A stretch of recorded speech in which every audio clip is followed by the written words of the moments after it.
PoK మళ్లీ భగ్గుమంటోంది. కొన్ని రోజులుగా జరుగుతున్న ఆందోళనలు ఉధృతమయ్యాయి. భారీగా రోడ్లపైకి వచ్చిన నిరసనకారులపై పాక్ రేంజర్లు కాల్పులు జరిపారు.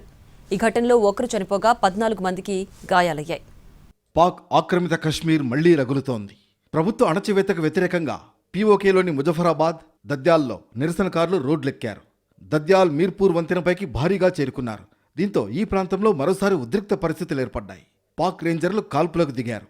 AK-47 తుపాకులతో కాల్పులు జరిపినట్లు తెలుస్తోంది. నిరసనకారులను చెదరగొట్టడానికి పీఓకే పోలీసులు టియర్ గ్యాస్, షెల్స్ ప్రయోగించారు. ముజఫరాబాద్లోనూ ఆందోళనకారులపై ఫైరింగ్ జరిగింది. ఈ ఘటనలో ఒకరు మృతి చెందగా 14 మంది గాయపడ్డారు. కొన్ని రోజులుగా పీఓకేలో పాక్ ప్రభుత్వానికి వ్యతిరేకంగా ప్రజలు నిరసన తెలుపుతున్నారు. ఈ క్రమంలో ఈ నిరసనకు మద్దతిస్తున్న జేఏఏసీని పాక్ ప్రభుత్వం ఉగ్రవాద వ్యతిరేక చట్టం కింద నిషేధించింది. జేఏఏసీకి చెందిన 600 మంది నాయకులు, కార్యకర్తలను భద్రతా బలగాలు అరెస్టు చేశాయి.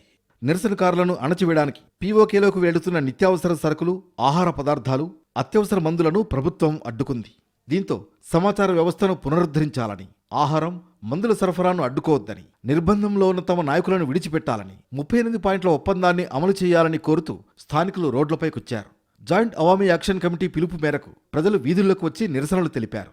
తమ నాయకుల్ని రిలీజ్ చేయాలని, ఇటీవల పాక్ కాల్పుల్లో మృతి చెందిన వారి మృతదేహాలను వారి కుటుంబ సభ్యులకు అప్పగించాలని డిమాండ్ చేశారు. ఆందోళనలు ఉధృతమైన క్రమంలోనే కాల్పులు జరిగాయి.